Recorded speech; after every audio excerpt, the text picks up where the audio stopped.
doing it. You supposed to be happy you sitting there with Kid L. Why you mad? The Kiddo Podcast. Rocking and rolling. We have DeJuan Ford in the building. What's happening, my boy? What's up? What's up with you, bro? Man, we working, man. We working. I feel it, man. Yes, Filmmakers. sir. I love having filmmakers on the show, man. You know, a lot of people don't know that's going to be the career path that I really break into is making film production. So I'm going to be stealing some information from you today, man. Yes, sir. Insight. Everybody watching is going to be doing the same thing, man. Talk about yourself a little bit. Are you from Detroit? Yes, sir, man. Yeah, I'm from Detroit. I grew up off 8 Mile and Schaefer. I mean, I went to Munford High School, Eastern Michigan. I've been married 11 years now, man. We got 3 kids. It's my wife, Jackie, right there. You know, I still stay in the Metro Detroit area. But yeah, man, I've been working. When did you break into film? I broke into film in 2016, man. I was doing a podcast with Randy Rosario. Oso Radio, and I had Thomas L. Harris and Martell Lane came on the show, and I was just talking shit. I'm like, man, you know, I want to be an extra. I want to be an extra because I always had a passion for acting. Even when I was in elementary school, I was in all the school plays, and you know, I used to shoot movies in my backyard. You know, I used to write these scripts, and we used to actually film stuff. So, you know, I don't want to, you know, push forward too soon, but I was the first person in Detroit to shoot a hood movie. Really? Yeah. What was the name of the hood movie? It was called D Greens. Yep. It was in 1994. I was 8 years old, man. I had a camcorder that my dad bought, and I shot a movie in my neighborhood, man, on 8 Mile, bro. Wow. And what did you guys do with the production? How'd you guys get it circulated? Man, shit, we just watched it, you know, during the holiday season or whatever the case. So we never really got it circulated, but we made copies back then. We had VHS. So, you know, I had like a VHS tape, and then you put the little small tape in there, man. And, you know, you remember you could record it and all that shit, man. So are you talking about Detroit hood movie or a hood movie? Well, I'll say Detroit hood movie, man. Yeah. Like I was 8 years old and shot a hood movie. Did you get inspired from? I don't know if Menace to Society was the first one out. Probably? Man, it was Menace, Boys in the Hood, Fresh, like that whole era. That was like 93 to 96, 95. Man, it was all classics, bro. Yeah, all classics. Every single one of those hood movies is literally legendary. It's real. Those are real movies, and they're as close as you can get to understanding the culture or what's going on in the hood. Obviously, at the same time.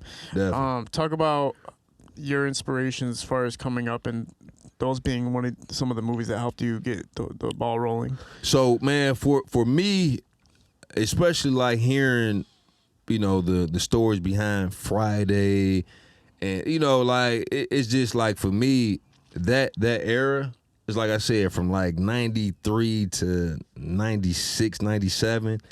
That era, it was just so authentic to me, you know. And I came up. I was born in 86, so that was like my first time really, you know, when I started moving around and really kind of remembering shit. And it was just, man, like those movies, man. I remember, you know, my brother, and I got a brother that's the same age as me, a hood twin. But we watched those movies over and over again. Like we memorized the scripts and everything. We went out in the backyard, wrote scripts, and we actually shot movies in our neighborhood, bro. That's so cool, man. What was your first moment of actually getting on a production set that was fully in your control? And putting it out there and getting it out in release. So the first one recently was, I would say Tina and Lori, because my first executive production was First Lady 3 with Dennis Reed, but it was a partnership. It was a co-production with Dennis, and I don't know if you heard of Dennis, but I know Dennis, man. Man, Dennis is going crazy. So Dennis is kind of like my mentor when it comes to being an executive producer, right? Yeah. So my first production was First Lady 3. Dennis kind of showed me the ropes, you know, how to do this and how to do that. But my first solo production was Tina and Lori. That dropped on Tubi. That was November of 2021. I personally didn't like the movie. I still don't like the movie, but when I tell you that movie went nuts, it's kind of like a modern day Thelma and Louise with Elizabeth Fox and DeCarla Strong. Yeah, Elizabeth Fox has been working too, man. Yeah, Deion Shepard helped me break in and understand the scene and the guys running. Like you said, Thomas, He's working. He's really one of the forefathers of like Detroit movies, Man. helping putting this together, man. Definitely. Talk about your entry into film in Detroit and when it gets into a professional manner where you guys are actually seeing returns and profitability, and what you were a part of in the early days. So, initially we had Amazon. Yeah. We released a lot of movies on Amazon. Amazon changed the algorithm, and it made it a lot harder for independent filmmakers, right? So we made the Tubi transition, 2019, and really shout out to Moolah Films, man. Like, to me, they're like the pioneers of this shit. Yeah. Like, they made a lot of people's dreams come true. And as I mentioned, that's kind of how I got involved with Thomas L. Harris and Martell Lane. When I tell you, man, when I came on set, they treated me like family from day one. Any questions you had, anything you needed to know, it was open, honest with everything, and they taught me the game. So Moolah Films kind of introduced me to this Detroit independent film culture. But then I met Dennis Reed in 2019. Dennis turned me up. Dennis was like, hey, bro, we about to hit Alabama. We about to go to Atlanta. We doing this. Like, Dennis took it to a whole nother level. Yeah. And then I went off and started doing my own thing. But, really like the two of them between Moolah Films and Dennis Reed, man, without them, I don't know where I would be at as an executive producer. Right. You have multiple hats, so when it comes to entertainment. Talk Definitely. about all the what roles you fill in each production that you do. So for me, it varies because, initially I started off as being an actor. Yeah. But me being an entrepreneur, it's, I'm trying to find out how I can monetize, off of this, because being an independent actor, you're not really compensated that well. Yeah. It's not life-changing money, right? So you're working, but you're really kind of, developing your portfolio, you're building a brand, so to speak, to really kind of take off to the next level. But in the midst of that, my mindset, I'm trying to figure out, okay, I cannot set up my own team and figure out X, Y, Z. So really what I do is I act, that's my true passion. But of course I love making money as well, right? So I started my whole production company, Fam Films. Fam means hungry. Because when I came into this, man, like I was hungry, and I still am. I'm hungry to take my shit to that next level. I don't want to just, stay at the same, hey, we local Detroit, we doing this, doing that. We have so much potential here. So I'm trying to drive and motivate everybody, from your Dennis Reeds to Moolah Films, Lisa Brown, to even people that's not even shooting movies right now. I really want to motivate and inspire people to, take our shit to the next level. Yeah, man, I've been thinking about that for a while because, when you look at it, anybody who wants to break into the entertainment scene in the early 2000s, in the 2000s, when you wanted to be a movie director or an actor or in the entertainment industry, it took a lot more work than it takes now. Definitely. And I think people got caught up with social media. Once they got caught up with social media and started seeing that they can get a return on engagement, they can get a fan base, they can make a little bit of money off of it, all the dreams of being in Hollywood or in a major production disappeared for them because they got complacent. Like, I'm getting it off on the social media. Why would I go bigger than that? Exactly. And it's the same thing with these movies from Detroit. Like, they are good movies, but you have to take it to the next level. You have to break into that Hollywood type level for not only for yourself, but for everybody in the community of filmmakers around Detroit. We can't be stuck here forever just making Tubi movies. No, definitely, man. And I think the biggest area that we need to improve on is I love it because it's kind of like our own swag. It kind of reminds me 5, 6, 7 years ago in the hip hop game where people, they didn't like our style.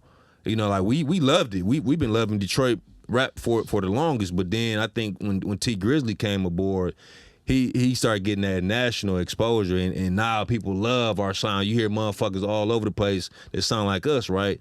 So I liken that to what we're doing on the film side. We're essentially, you got screenplays and you got stage plays, right? If you watch a lot of Detroit films, they're really stage plays on screen.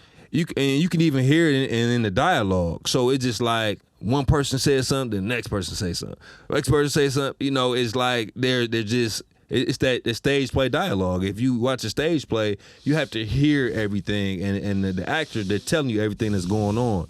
We have to shift that into becoming more cinema based, where you actually let the camera do all the talking, right? Instead of like you could damn near close your eyes and watch a Detroit Tubi movie and know what the fuck is going on.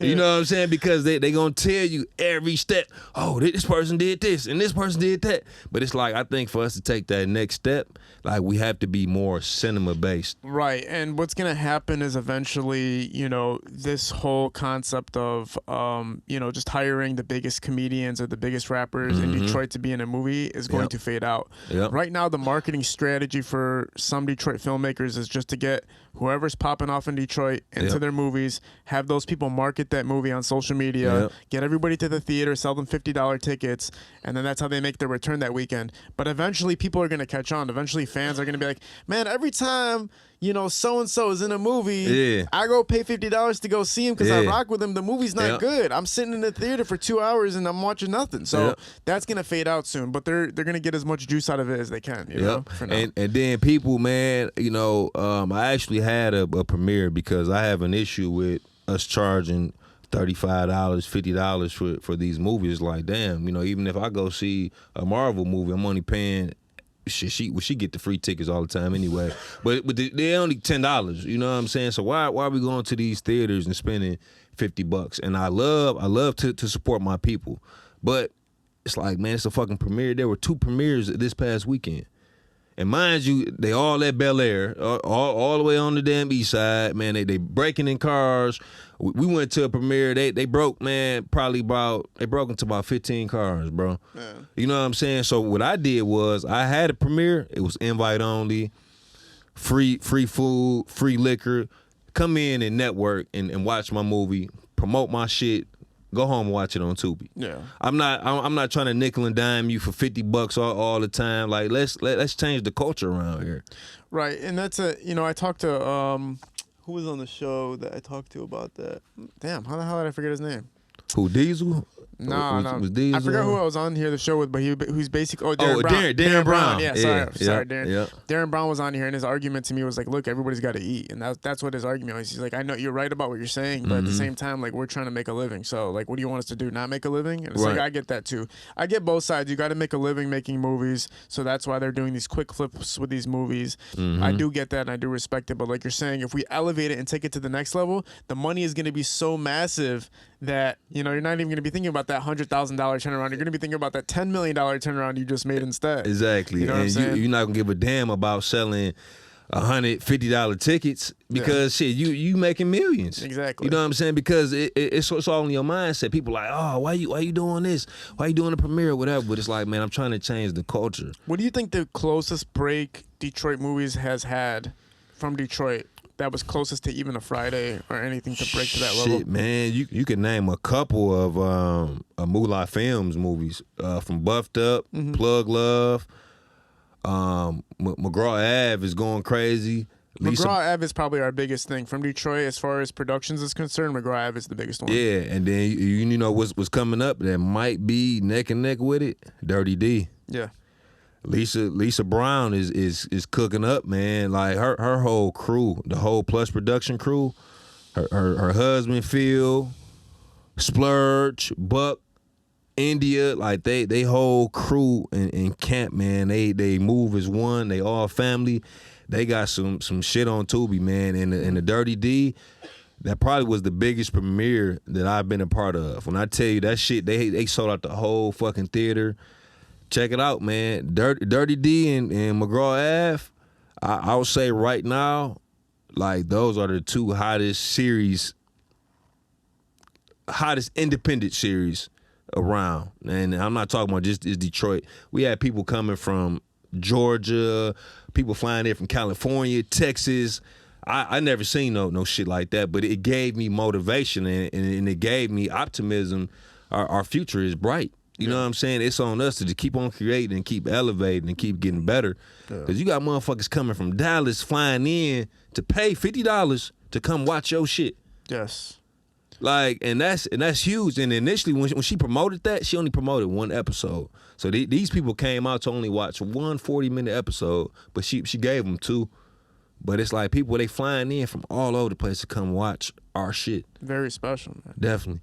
Talk about your career.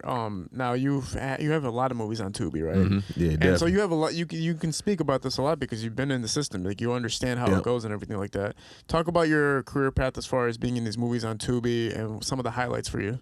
So for me, okay, so I got DeJuan Ford, the actor, and I got DeJuan Ford, the executive producer, right? So I'm gonna talk as DeJuan Ford, the actor, right now, right?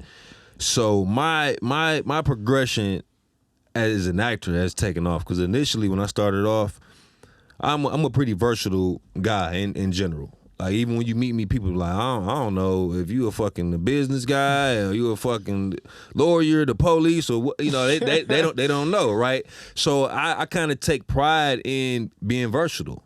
You see what I'm saying? So initially, when I first started, of course, you got everybody that want to play the street roles and, and all this and all that. But see, I was the one, I made sacrifices. I played cop roles. I was a fucking chief of police. I was a narc in the first season of McGraw Ave. So that's really kind of how I got started. Dennis put me in the movie. I was a damn detective. Like every role that I had initially, I was a cop. I never fucking knew how to be a cop. Like I know how to be a lot of different people, but being a cop was never one of them. So that's the reason why I kind of take pride in that because, man, I've played various roles, from hood roles to lawyers to psycho boyfriends to Prince Charming or whatever the fuck. So that's kind of where I hang my hat on as an actor because you get some people, they play the same roles and they play roles that are similar to who they are in real life. I've never had that opportunity. Never. Like I just did a whole series with Dennis Reed. I played a lawyer. I don't know shit about being a lawyer, but I had to learn and I had to act. Yeah. So for me, that's what I kind of hang my hat on, and no knock to nobody that sticks to certain type of roles because I get it.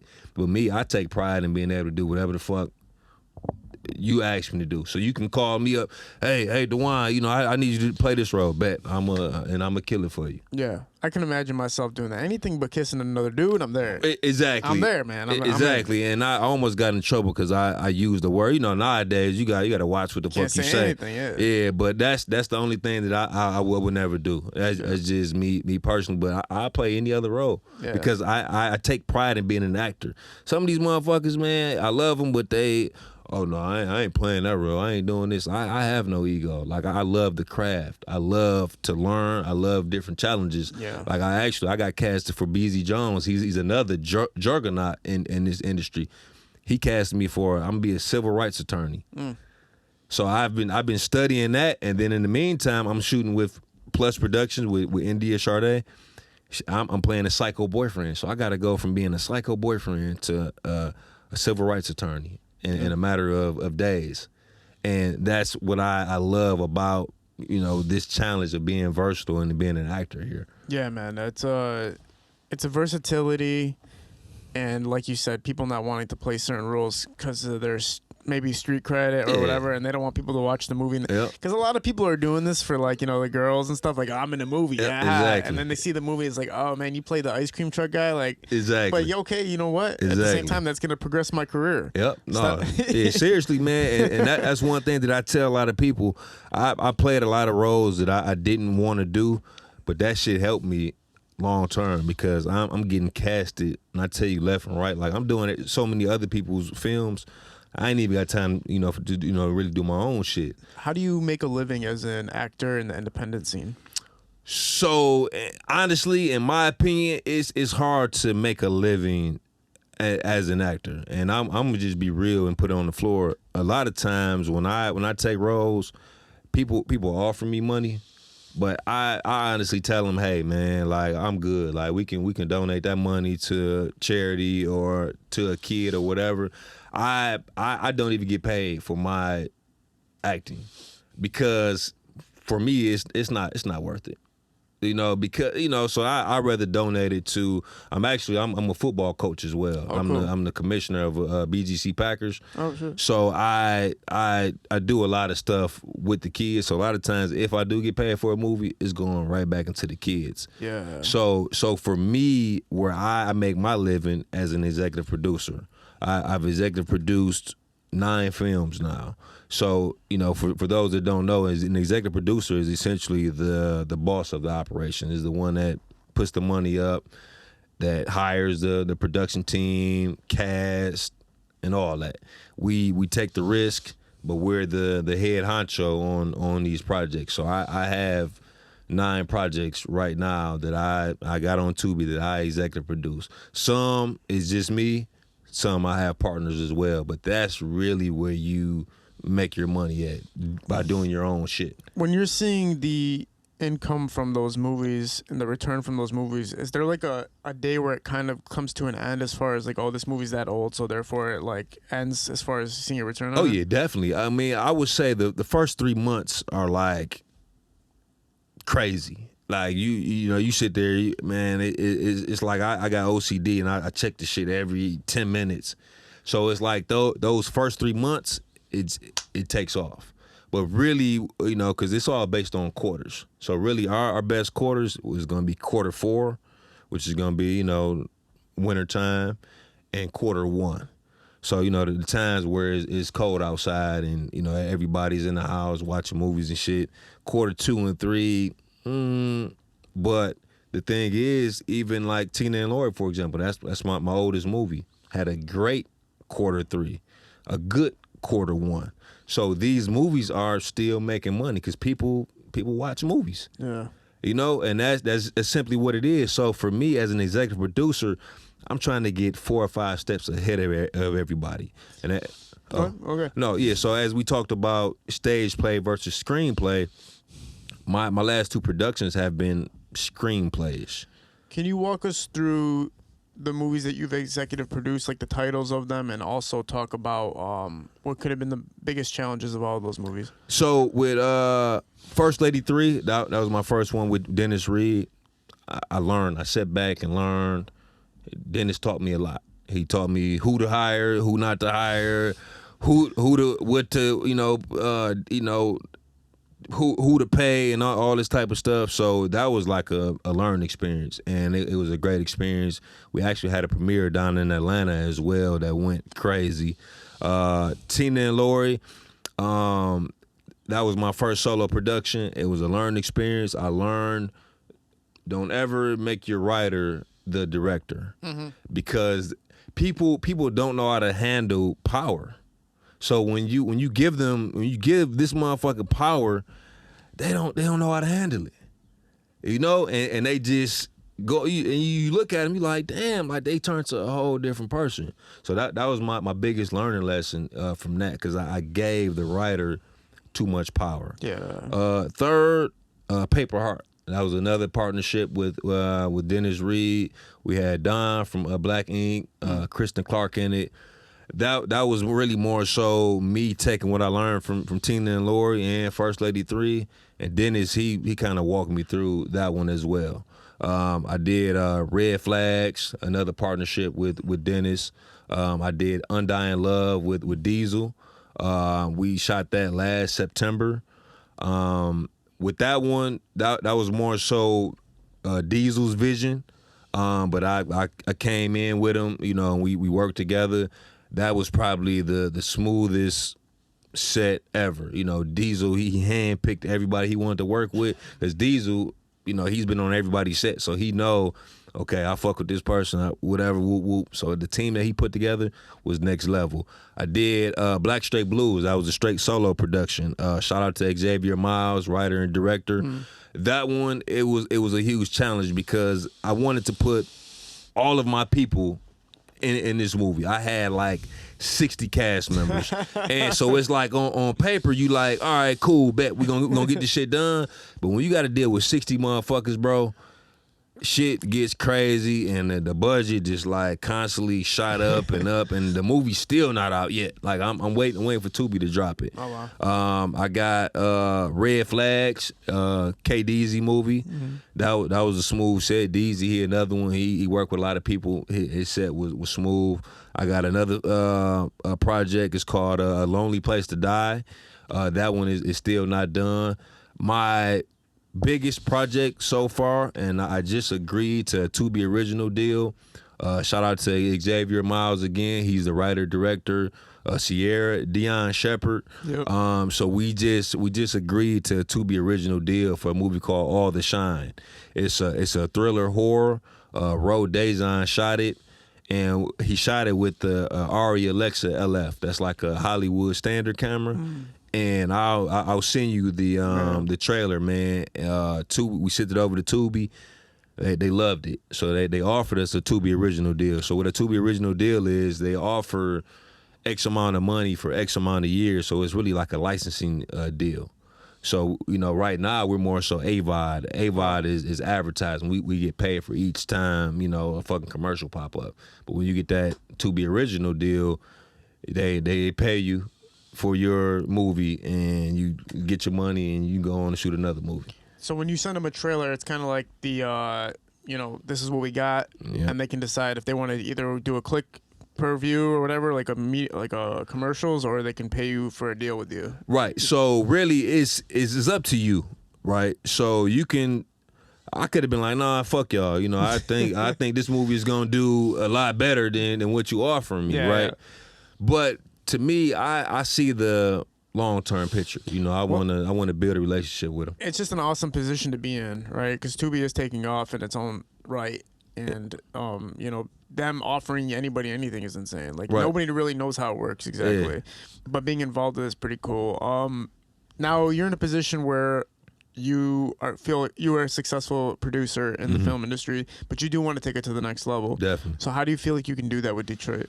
So, really, as I mentioned earlier, I'm shooting more screenplays, right? Yeah. And with Ro Dazon, he's taught me a lot. He shot a lot of movies in Hollywood and Atlanta. His vision matches mine, right?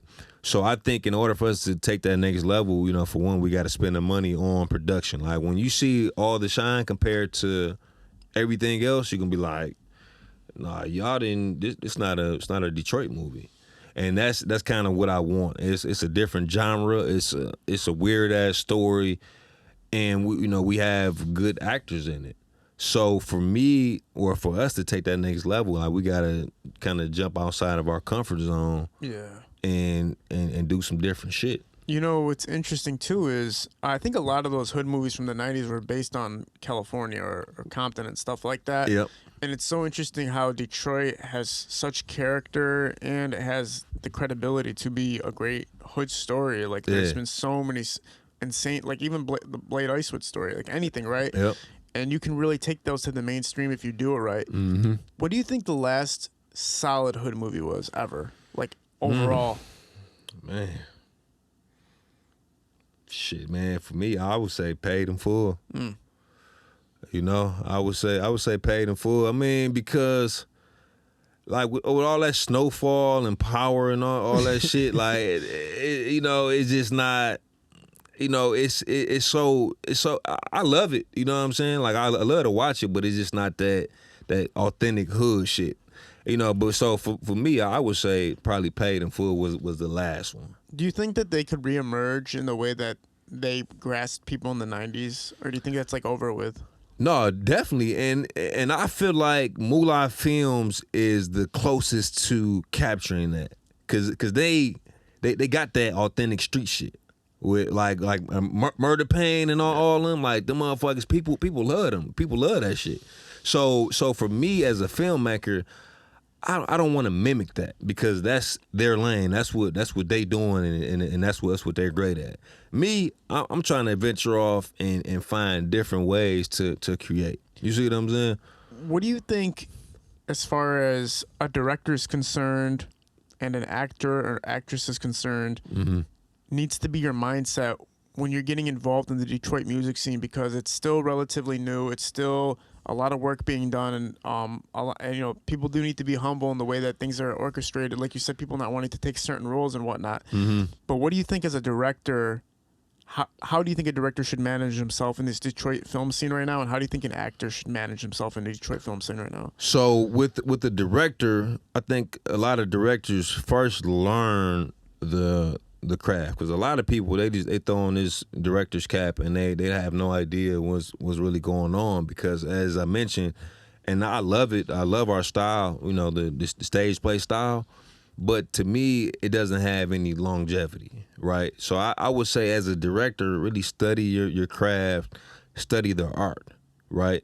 But as an actor, and the reason why, and this one thing I wanted to talk about, the reason why you see a lot of the same actors and a lot of the same talent in these movies, the number one key is availability. The greatest ability is availability. Mm-hmm. And you have to be available for these opportunities. Luckily, I own a business, so I'm able to make time for shit. I was able to be on set for 12 hours and not get paid, because I'm still getting paid at my day job, right? Yeah. Everybody doesn't have that opportunity. So people say, "Oh man, put me in the movie."